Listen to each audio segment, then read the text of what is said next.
Surgit de la nuit des temps, l'histoire de Bazas commence pour ne plus s'en dissocier avec l'histoire de sa cathédrale. Dès le premier âge du fer, la tribu des Vasates, d'origine celtique, établit son chef-lieu sur un oppidum rocheux, en grès calcarifère, culminant à 90 mètres. La configuration du site permettant une défense naturelle explique cette occupation humaine. De la confluence des ruisseaux du Beuve et du Saint-Vincent émerge en effet un éperon rocheux de forme triangulaire.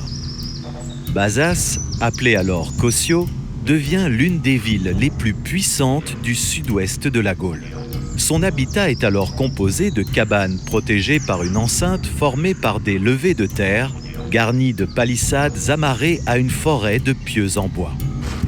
En 56 après Jésus-Christ, les Romains, avec à leur tête le général Crassus, pénètrent en Aquitaine.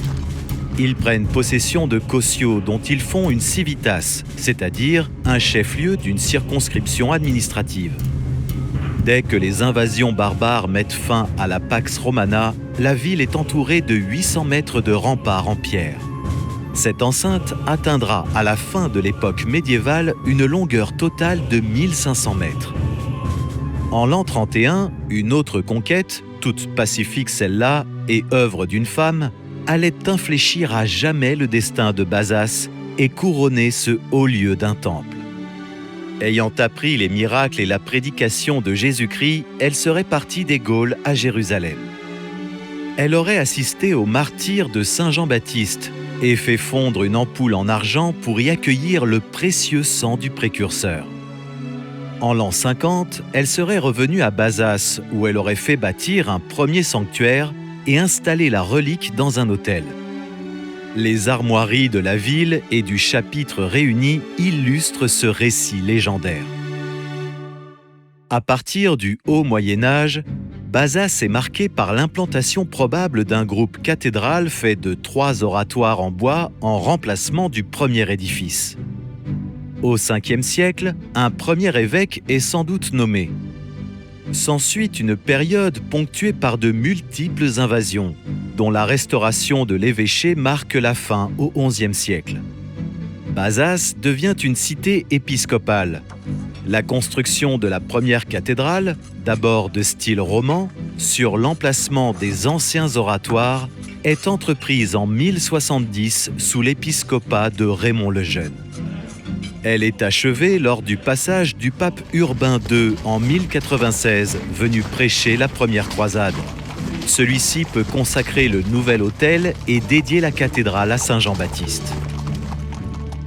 L'édifice a la même largeur que la cathédrale actuelle, soit 24 mètres. Sa longueur de 60 mètres est par contre inférieure. Il n'en subsiste aujourd'hui comme vestige que la base du clocher et son contrefort. Au début du XIIIe siècle, l'évêque Arnaud de Pin décide de bâtir une cathédrale conçue en ce style français appelé gothique, en lieu et place de la cathédrale romane. En 1233, les travaux commencent par la façade occidentale et ses 3 portails. Ceux-ci sont terminés vers 1250 et comportent 290 statues. Vers 1250-1300, on procède à l'implantation de la cathédrale sur l'emplacement de la nef romane. Les piliers supports des grandes arcades sont constitués par une masse circulaire d'où s'élèvent 4 fûts engagés. Ils reposent sur un socle haut et sont couronnés par un petit chapiteau corinthien sculpté de feuilles de figuier et de pommes de pin. Grâce au concours apporté par le pape Clément V et à la générosité des fidèles basadais, le chantier du chevet, avec son déambulatoire et ses chapelles rayonnantes, ainsi que le gracieux réseau d'arcs-boutants extérieurs, commencé en 1308, est achevé en 1312. Le 24 décembre 1561, des calvinistes entrent dans la ville et saccagent la cathédrale. En 1578, les Huguenots sont devenus maîtres de Bazas. L'évêque en place, Arnaud de Pontac, s'oppose à la destruction de l'édifice.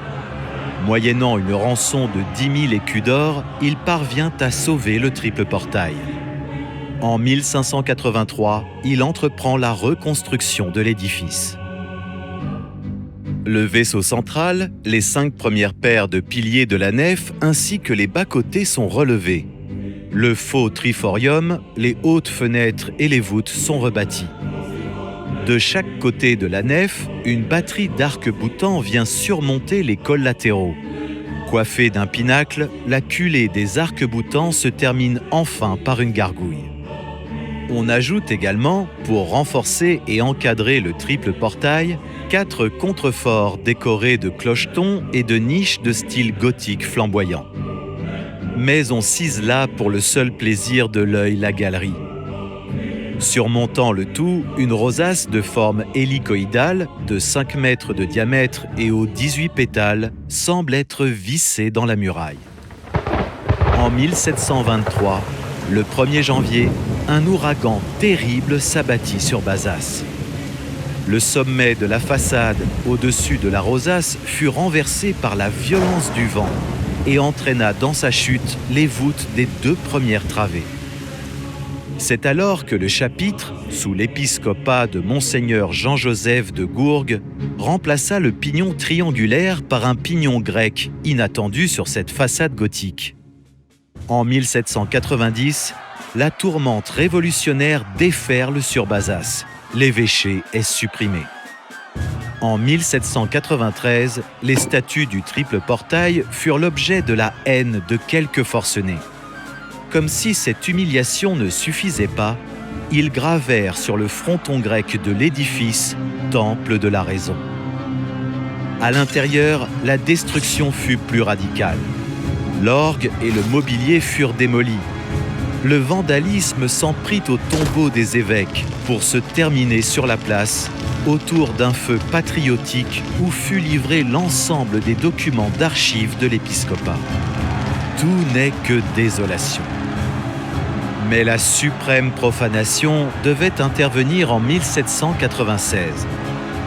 Barthélemy Pierre Partarieux jeta lui-même dans les latrines du ci-devant évêché le reliquaire du sang de Saint Jean-Baptiste.